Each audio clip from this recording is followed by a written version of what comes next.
We're going to be cleaning this 1995 CR250's carburetor. What you have to do is get your carburetor out, which in this case would be taking off this ghetto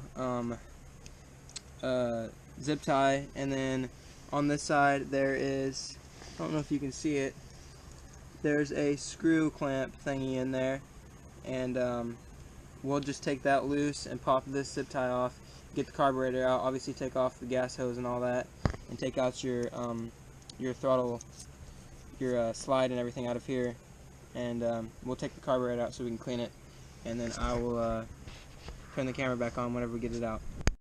If you were smart when you're doing this, which by the way we got the carb out and everything, you would run new fuel line on this, but as you can probably tell, the time before last when I did this, I put new fuel line on this already, so that's already done, and it's kind of dirty. And also, if you want to just take extra precautions, you could put paper towels on this in this hole, and this hole, so that and then you could get carburetor cleaner or something like that and blast all the dirt off, so that just increases safety on getting dirt and stuff inside here after you've already cleaned it.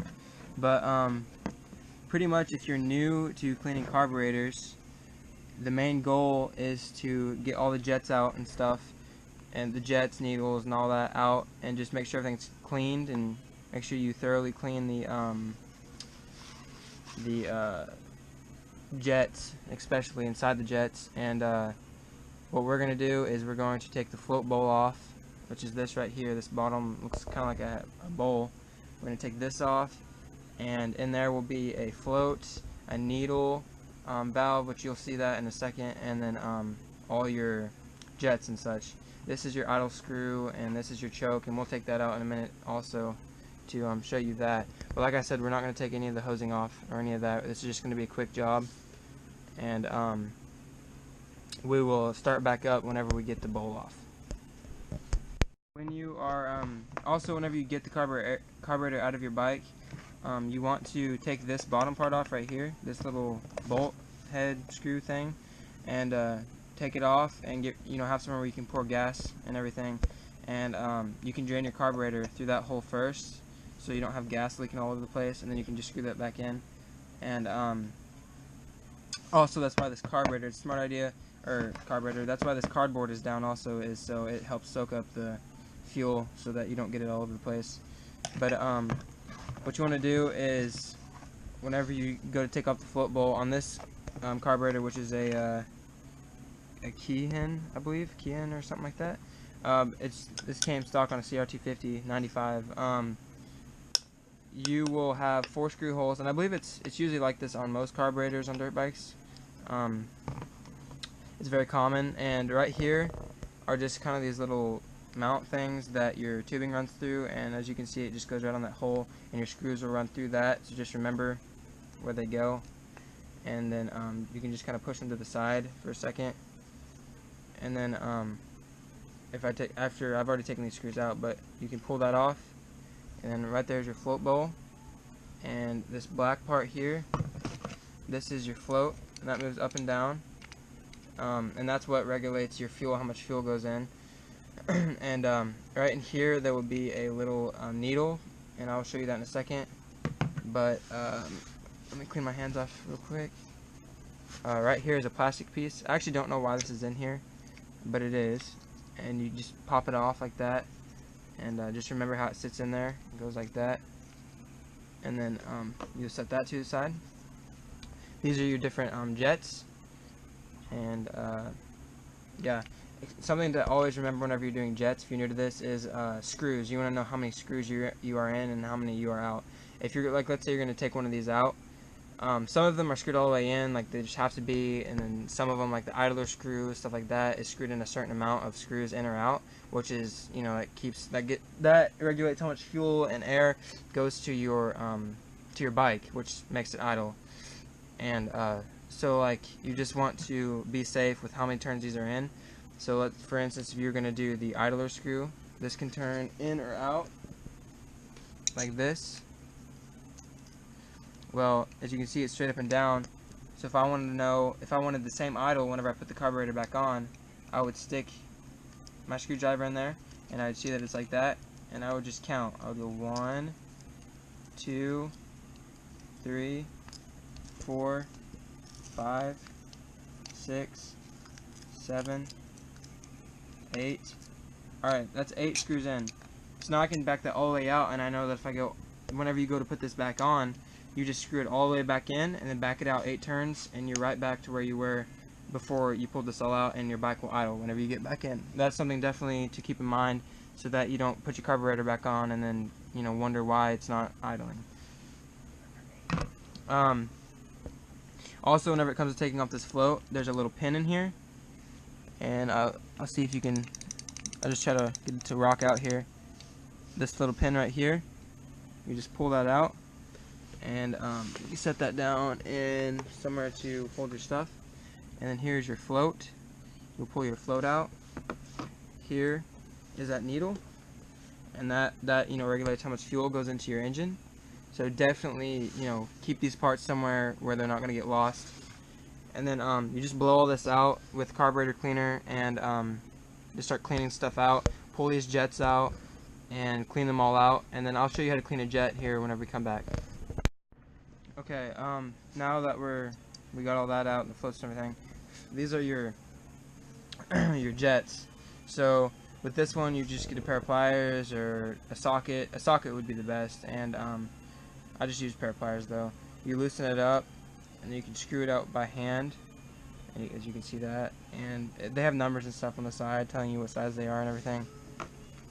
And then this one, you just get a flathead screwdriver and unscrew it, pull it out. You can see those little holes.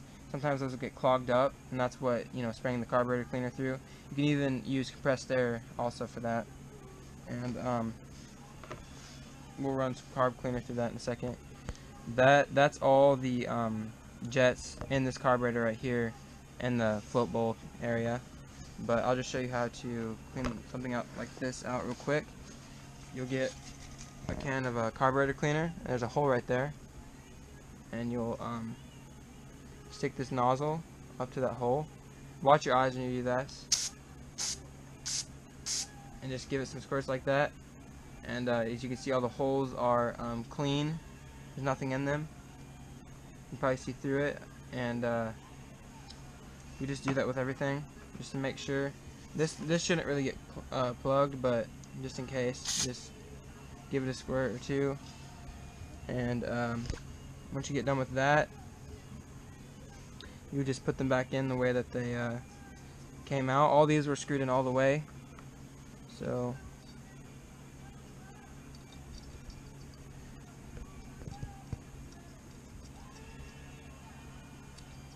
and actually before you take these out, if you want, you can squirt carburetor cleaner in this to just clean out anything that would be in here. Same thing for this one also, but I've already done that.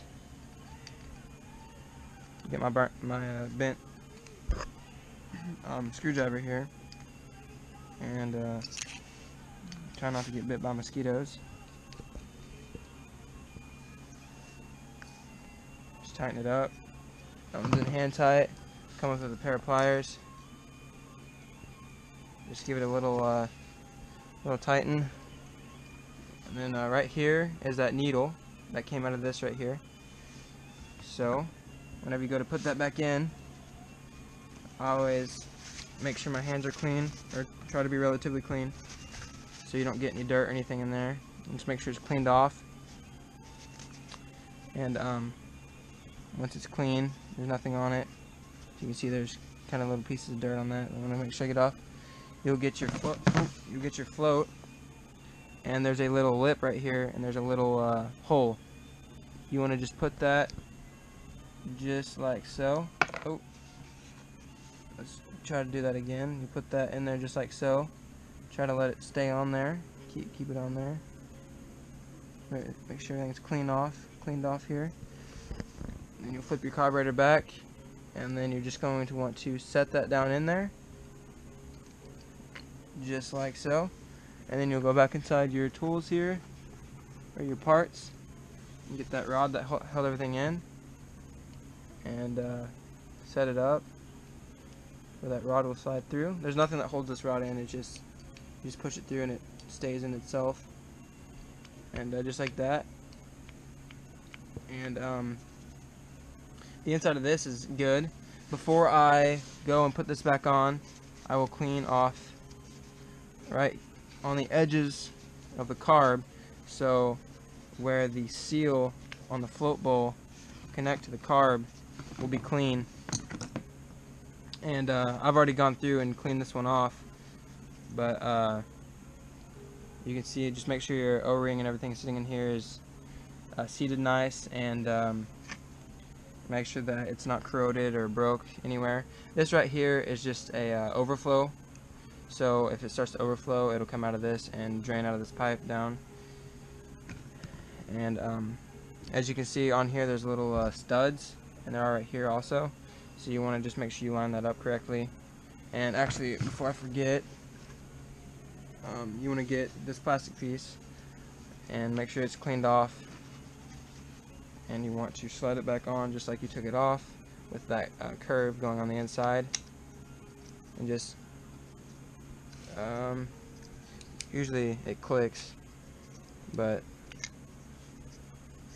maybe it's not going to. That should be on. That was just that little groove, and you grab your top of your bowl here and make sure this thing sits in correctly. Slide it back on, make sure those studs slide in correctly. And then what I'll do is I will get two of my screws started on this side, just started so to hold that float bowl down. And then just remember that you want to come back with these and put a screw through that to hold your mounts down. And then that part will be back together, and then we'll take the choke out and we will take the idler screw out. We're back at this idler screw right here, and just for this one to make sure, I'm going to get a little bit of carb cleaner, at least what I've got left, and I'm just going to blow all this off right here just so that it just gives me more security that nothing's going to blow in there, or or fall in there when we have that screw out, which you definitely do not want to happen, because then all of this would be pointless. And this is the one that we counted eight turns in, so just remember what yours is, and then just go and start screwing it out.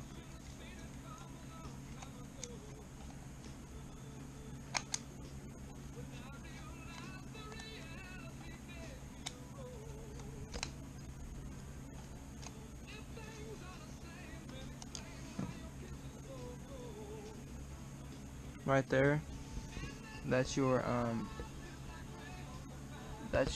idler screw right there, which allows you, or it's what controls how much fuel and how much air is allowed into your engine, which obviously that is why it controls your idle. And I would just blast a little bit of carb cleaner in there, which I'll do in a second, and let's see if we can get this choke loose real quick, see if there's anything to clean in here. We'll start it like that. Move this fuel line to the side a little bit. And also, something to remember, where that idler screw is, I believe there are springs and such in here. I shouldn't be using this. I'm pretty sure I see a spring in there, and I believe on my last dirt bike I had to do that. I had to, yeah, it's in there. You can see there's a spring in there, so definitely do not lose that spring. We'll just slide that back in there. I'll just try to be careful while we're doing this. But this is your choke right here, your spring and everything. And I'll just spray a little bit of carb cleaner up inside that hole right there, and spray some in there, and just put these back in just like you had them before. This is your idler. That you can also adjust your idle with this, I believe, screwing in and out. You get some dirt bikes, it says it. Yeah, right here, choke and idle adjust. But I've been told not to actually mess with this when it comes to adjusting your idle, that you need to adjust this. So I don't know I don't know much about that, if that's true or what that means, but that's just what I've been told. So take it for what it's worth. And we're gonna spray carb cleaner in there and get this thing put back together, and then I'll get you back at the bike. Now what we did is we just grabbed the carb and put it back on there. I didn't have any extra clamps or anything, so I just used another zip tie for now, and tightened up that back clamp there and reattached the fuel line, and pushed these lines back towards the linkage back there. And after that, you're pretty well set. Turn your fuel back on and you're ready to roll.